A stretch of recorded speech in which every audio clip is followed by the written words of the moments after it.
আজকে আমরা কল্পনা চাকমার অপহরণ ঘটনার মামলার যে আজকে তৃতীয়বার পুলিশ সুপার কর্তৃক তদন্ত প্রতিবেদন দাখিল করা হয়েছিল গত ৭/৯/২০১৩ তারিখে।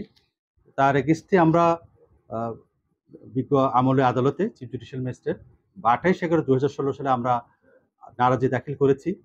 নারাজি দাখিল করেছি এই কারণে যে যে তদন্তকারী কর্মকর্তা তথা পুলিশ সুপার তিনি ১৬/১/২০১৩ সালে যে বিজ্ঞ চিফ জুডিশিয়াল ম্যাজিস্ট্রেট মহোদয় যে নির্দেশনা দিয়েছেন সেটা যথাযথ প্রতিপালন করে নাই। এই যুক্তিতে আমরা নারাজি পিটিশনে আমরা দাখিল করেছি। আমরা যথাযথভাবে আমাদের বক্তব্য আমরা উপস্থাপন করেছি এবং উপস্থাপনের পরিপ্রেক্ষিতে দীর্ঘ প্রায় ৮ বছর বিভিন্নভাবে মামলার শুনানি হয়েছে এবং আজকে ছিল আমরা আরও অধিকতর শুনানি করেছি এই মামলার। শুনানি করার পরিপ্রেক্ষিতে বিজ্ঞ আদালত আজকে আমাদের যে দাখিলকৃত নারাজি আবেদনটা নাকচ করেছে। নাকচের পরিপ্রেক্ষিতে যে পুলিশ সুপার কর্তৃক যে দাখিলকৃত প্রতিবেদন সেটা গ্রহণ করেছে। গ্রহণের পরিপ্রেক্ষিতে মামলাটা নথিভুক্ত করেছে। আমরা এই আদেশের প্রেক্ষিতে আমরা অত্যন্তভাবে মর্মাহত।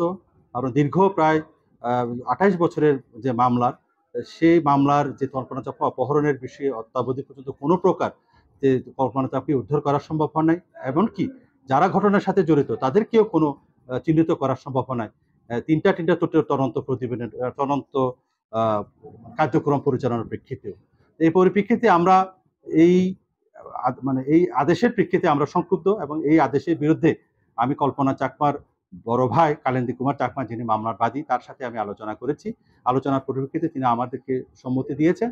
তিনি এই আদেশের বিরুদ্ধে তিনি উচ্চ আদালতে যাবেন এবং উচ্চ আদালতে আশা করছি আমরা একটা ন্যায় বিচার পাবো এবং এই ন্যায় বিচারের মাধ্যমে যে কল্পনা চাকমার ঘটনার সাথে বা অপহরণের সাথে যারা সম্পৃক্ত তারা প্রকৃত অপরাধীরা সেখানে তারা চলে আসবে এবং সেই অপরাধীদেরকে চিহ্নিত করে যে তাদেরকে বিচারের আওতায় নিয়ে এসে একটা ন্যায় বিচার পাবো বলে আমরা আশা করছি।